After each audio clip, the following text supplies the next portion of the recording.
नमस्कार दोस्तों, स्वागत है आपका मीमांसा बाई अरुण पांडे चैनल पर। आज कहानी उस शख्स की जिसने अरब को जाहिलियत के दौर से निकाला, दुनिया को नई दिशा और नया विचार दिया, जिसके फॉलोअर्स आज पूरे दुनिया में 2 अरब से ज्यादा है और दुनिया का दूसरा सबसे बड़ा धर्म इस्लाम के संस्थापक पैगंबर मोहम्मद की। पैगंबर मोहम्मद का जन्म 570 ईस्वी में, कुछ विद्वानों के अनुसार 571 ईस्वी में मक्का के कुरैश कबीले के एक प्रमुख जनजातीय शाखा हाशिम जनजात में हुआ था। उनके पिता का नाम अब्दुल्ला और माता का नाम अमीना था। दुर्भाग्य से जब अपनी माँ के गर्भ में थे मोहम्मद साहब, तभी उनके पिता अब्दुल्ला का देहांत हो गया। माँ का साया भी 5 वर्ष की उम्र में उठ गया। माँ के जाने के बाद उनके पालन पोषण की जिम्मेदारी उनके दादा अब्दुल मुतालिब के कंधों पर आई। लेकिन 2 वर्षों के उपरांत, यानी कि 7 या 8 वर्ष की उम्र मोहम्मद साहब की रही होगी, उनके दादा अब्दुल मुतालिब का भी देहांत हो गया। इसके बाद इनकी जिम्मेदारी इनके चचा अबू तालिब के कंधों पर आई। अबू तालिब एक सफल व्यापारी थे। व्यापार के सिलसिले में अबू तालिब अरब के अलावा दूर दूर देशों में भी जाया करते थे, जैसे इराक, ईरान, सीरिया तक की यात्राएं अबू तालिब किया करते थे। मोहम्मद साहब की उम्र जब 13 वर्ष हुई तो उन्होंने अपने चचा के कारोबार में हाथ बटाना शुरू किया। अरब की यात्राएं तो उन्होंने की ही, अरब के बाहर भी, सीरिया, इराक, ईरान, दशमिक तक की यात्राएं उन्होंने की। इस यात्रा में उनको नजदीक से अरब के समाज को जानने का अवसर प्राप्त हुआ। उन्होंने देखा अरब की बुराइयों को, देखा कि स्त्रियों के साथ कैसे अत्याचार हो रहा है, लोग कैसे शराब पीते हैं, जुआ खेलते हैं, सूद पर पैसा चलाते हैं, लड़ाइयां करते हैं, लोग एक दूसरे के खून के प्यासे हैं। इससे उनका मन विचलित था। बचपन से गंभीर स्वभाव के मोहम्मद साहब, अपने पैतृक व्यवसाय में उनकी कोई रुचि नहीं थी। जब 25 वर्ष की अवस्था हुई तो उन्होंने एक संपन्न विधवा खादिजा के यहाँ नौकरी कर ली। जल्दी ही उनके चारित्र गुणों से प्रभावित होकर खादिजा ने उनसे विवाह का प्रस्ताव रखा। मोहम्मद साहब की पहली बीवी खादिजा बनी। मोहम्मद साहब ने खादिजा से विवाह किया, लेकिन मोहम्मद साहब का मन अभी भी विचलित था।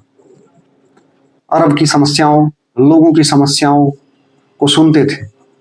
उनकी ख्यात धीरे धीरे पूरे अरब में फैल गई, खासकर मक्का शहर में, कि एक ईमानदार शख्स है जो व्यापारी भी है।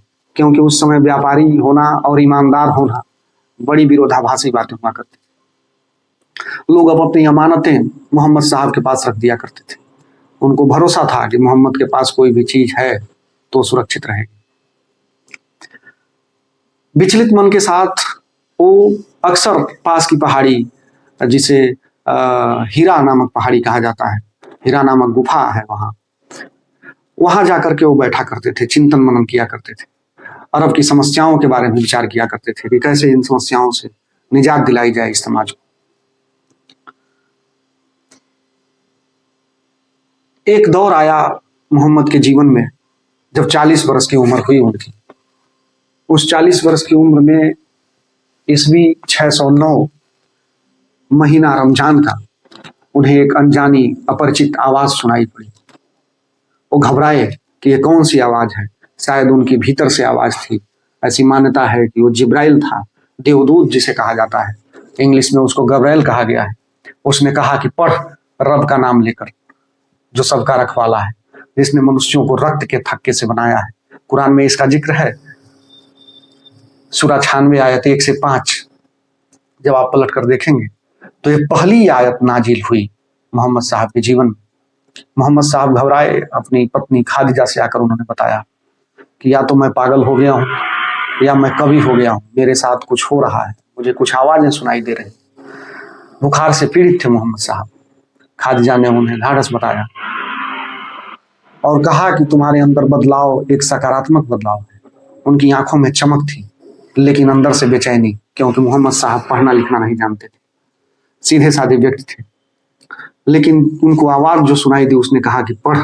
उन्होंने नकारा था पहले कि मैं तो पढ़ नहीं सकता, लिख नहीं सकता, मैं क्या पढ़ूं। दोबारा हुक्म हुआ कि पढ़। तीसरी बार हुक्म हुआ कि पढ़।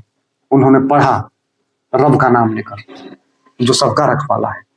आगे हम अगली कड़ी में बताएंगे कि इस्लाम के उदय के साथ कैसी कठिनाइयां शुरू हुई और इस्लाम की स्थापना कैसे हुई। अगर आपको ये वीडियो पसंद आया तो लाइक करें, सब्सक्राइब करें। धन्यवाद।